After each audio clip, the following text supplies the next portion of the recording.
Bonjour, ici Caroline Côté pour FCQ TV. Convention de mise de fonds. Si vous écrivez ces mots l'un à la suite de l'autre dans un moteur de recherche sur le web, vous ne trouverez à peu près rien qui puisse vous expliquer de quoi il s'agit. Pourtant, un notaire vous dirait qu'il s'agit d'une convention courante qui peut comporter plusieurs éléments et vous sauver de bien des problèmes en cas de séparation. Pour nous éclairer davantage, FCQ TV rencontre Maître Lafontaine et Maître Bourret de chez Léonard Ruelven et Associés. Bonjour Maître Lafontaine, bonjour Maître Bourret.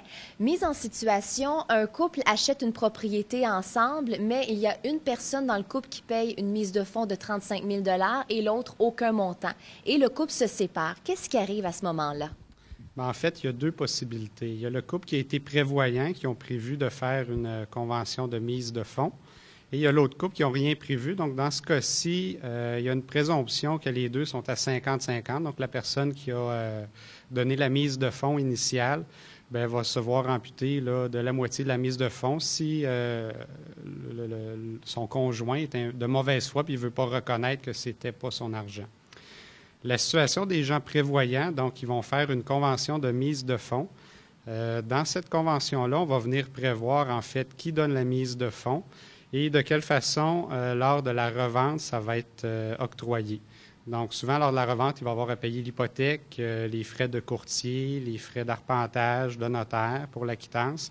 Et par la suite, dans la convention, on va venir prévoir que la mise de fonds qui a été donnée par madame lors de l'achat, elle va la reprendre au complet et le profit net restant, là, sera partagé en parts égales ou il peut être partagé d'une façon différente également.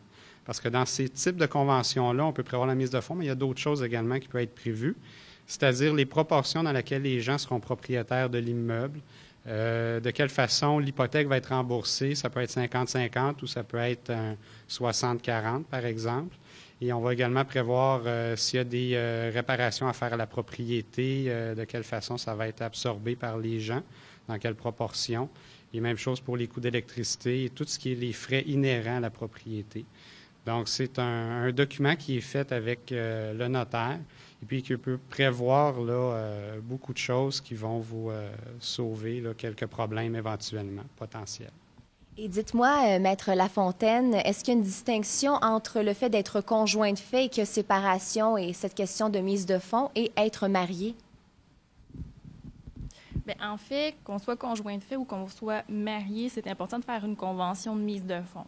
Cependant, la grosse distinction par rapport aux gens qui sont mariés, c'est par rapport à la provenance de cette mise de fonds-là. Donc, si l'argent que j'ai investi, ma mise de fonds, ça me provient d'une donation de mes parents ou si ça me provient de l'argent que j'ai reçu d'une succession, en fait, c'est important de le mentionner dans le contrat notarié pour que cet argent-là, ça reste propre à moi. Donc, ce que ça veut dire, c'est que justement, si jamais j'avais une séparation, un divorce, bien, cet argent-là qui a été investi dans la maison, bien, ça ne pourra pas faire l'objet du partage du patrimoine familial ou du régime matrimonial. Donc, c'est important de le mentionner. Sinon, si je n'ai pas de preuves, bien, ça se confond dans la masse là, à ce moment-là.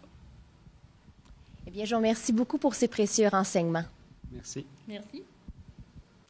Être prévoyant et faire une convention de mise de fonds auprès d'un notaire permet l'équité et l'égalité entre les deux personnes qui se séparent. Ce document vous fera sauver du temps puisque tous auront leur juste en lien avec ce qui entoure la propriété. Après tout, le notaire se veut conseiller juridique, officier public, juriste qualifié et spécialiste du droit préventif. C'était Caroline Côté pour FCQ TV. À très bientôt.